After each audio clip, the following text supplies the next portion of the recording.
আসসালামু আলাইকুম ভিউয়ার্স, সবাই কেমন আছেন? আজ আপনাদের সামনে হাজির হয়েছি গ্লিপা ট্যাব এম ট্যাবলেটের রিভিউ নিয়ে। ঔষধটি কি কাজ করে, খাওয়ার সঠিক নিয়ম কি, পার্শ্ব প্রতিক্রিয়া কি কি, সতর্কতা কি কি, গর্ভাবস্থায় ও স্তনদানকারী মায়েরা খেতে পারবে কিনা, ওষুধটি দেখতে কেমন এবং বাজার দর কত, এ নিয়ে বিস্তারিত আলোচনা করব। অবশ্যই ফুল ভিডিওটি দেখবেন, তাহলে বিস্তারিত জানতে পারবেন।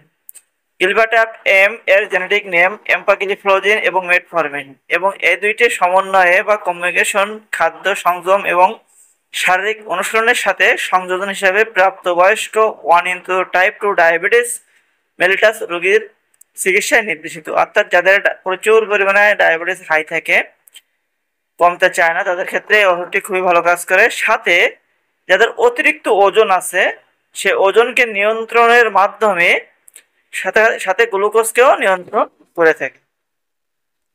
ডোজ, কার্যকারিতা এবং সহনশীলতার ভিত্তিতে ইয়ার মাত্রা নির্ধারণ করা উচিত। এম্পাগ্লিফ্লোজিন এবং মেটফর্মিন দৈনিক 2 বার খাবারের সাথে সেবন, অর্থাৎ খাবারের পরে সেবন মাত্রা ধীরে ধীরে বৃদ্ধি করতে হবে, যাতে মেটফর্মিন জনিত অন্ত্রের বিরূপ প্রতিক্রিয়া বা প্রভাব তৈরি না হয়। ইয়ার দৈনিক সর্বাধিক অনুমোদিত সেবন মাত্রা এম্পাগ্লিফ্লোজিন 25 মিলিগ্রাম এবং মেটফর্মিন 2000 মিলিগ্রাম। ভিউয়ার্স, অবশ্যই একজন রেজিস্টার্ডভুক্ত চিকিৎসকের পরামর্শ ব্যতীত এই ওষুধটি সেবন করবেন না এবং কাউকে খাইতে উৎসাহিত করবেন না। পার্শ্ব প্রতিক্রিয়ার ভেতরে আছে মূত্রনালীর সংক্রমণ এবং মহিলাদের জেনিটাল মাইকোটিক সংক্রমণ, ডায়রিয়া, মাথা ঘোরা অথবা বমি ভাব, পেট ফাঁপা, পেটে অস্বস্তি, বদহজম, অস্থিরতা এবং মাথা ব্যথা, তৃষ্ণা, স্বাদের ব্যাঘাত, ফুসকুড়ি, প্রস্রাব বৃদ্ধি, সেরাম লিপিড বৃদ্ধি, আর্টিকারিয়া অর্থাৎ চুলকানি, ডাস্ট ইউরিয়া, রক্তের ক্রিয়েটিনিন বৃদ্ধি পেতে পারে। সাধারণত এমন পার্শ্ব প্রতিক্রিয়া খুবই কম রোগীর ক্ষেত্রে হয়ে থাকে। যদি আপনার ক্ষেত্রে হয়ে থাকে, অবশ্যই আপনার ডক্টরকে অবহিত করবেন অথবা নিকটস্থ হসপিটালে যোগাযোগ করবেন। আসুন এর সতর্কতা সম্পর্কে একটু জেনে নেই।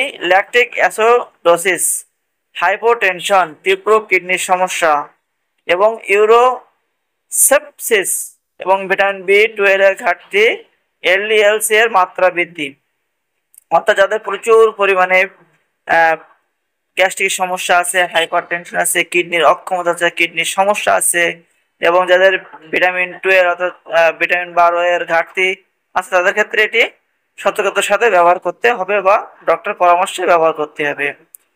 গর্ভাবস্থায় ও স্তনদানকালে, বিশেষভাবে দ্বিতীয় এবং তৃতীয় ট্রাইমিস্টারে ভ্রমণের সময় ঝুঁকির ব্যাপারে মহিলাদের পরামর্শ দিতে হবে। এই কম্বিনেশন স্তনদানকালে ব্যবহারের ক্ষেত্রে নির্দেশিত নয় এবং 2025 সালে প্রতি পিসের দাম কত তা নির্ধারণ